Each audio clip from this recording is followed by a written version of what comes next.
Leominster, Massachusetts looks like a normal city. Neighborhoods, schools, churches, traffic. But in the mid 1980s, this city went through something most people have forgotten or have never even heard of: a string of sudden teenage deaths. Some were suicides, some were accidents, and by 1986, national reports said that Leominster had seen 10 sudden teenage deaths. 6 of them were by suicide. That number is hard to process. 10 teenagers in one city in under 2 years. And when I started looking into it, this wasn't some internet ghost story.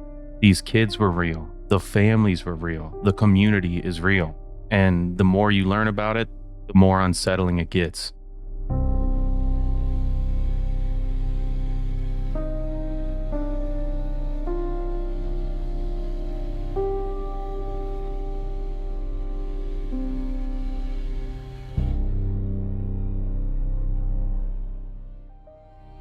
Leominster is not some abandoned town in the middle of nowhere. It has old neighborhoods with families that have been there for generations and one of the most intense high school football rivalries there is in the entire state. But that's part of what makes this story hit harder. This wasn't happening at some distant place nobody recognized. It was happening right here in a central Massachusetts city, at the school, in the neighborhoods, among kids who had friends and classes and families and futures. But by the middle of the 1980s, parents began to ask the terrifying question: why is this happening to our kids?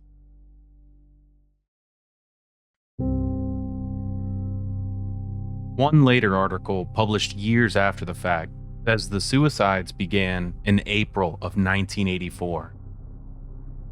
With a 14-year-old boy named Jeffery Bernier.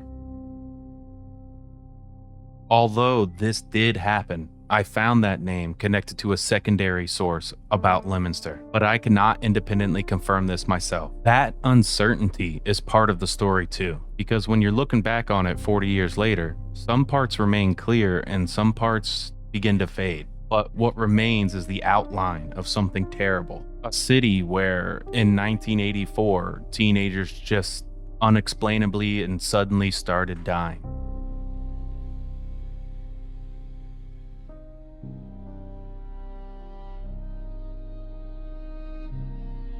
November 1984. The first names I can strongly verify are Melissa Poirier and Melody Maillet. Melissa Poirier was 15 years old. Melody Maillet was only 14 years old. They were Leominster teenagers, and according to a UPI article, their deaths were officially ruled a double suicide.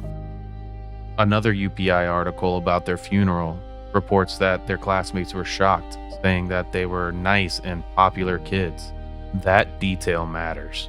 Because when we talk about so many kids dying, the numbers can start to feel distant. But these were not numbers. These were girls who had friends and family. Some articles at the time include more specific details about how these teenagers died. I'm intentionally leaving those details out. These were daughters, sisters, students. They were just kids.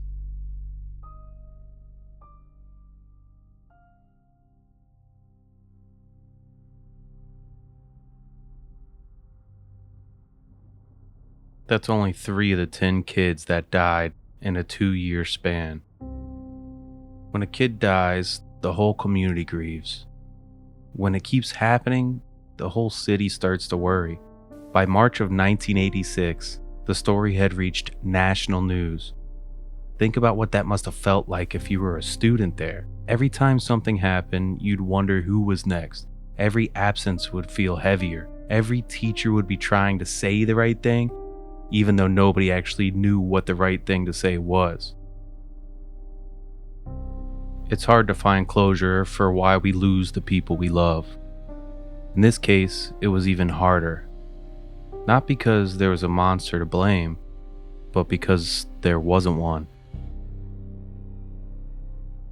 I was interested in starting to look into this because over a decade ago, my high school health teacher, Coach Palazzi, told me about this happening when he was in high school.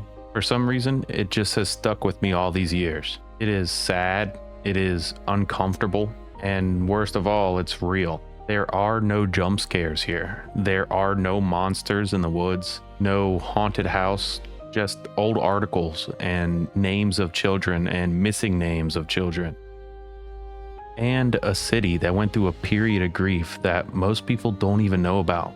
Like I said before, these were not just statistics. These were kids.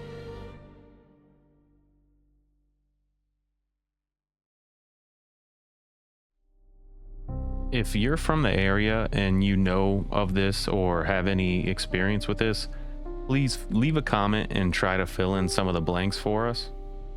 Thanks for watching.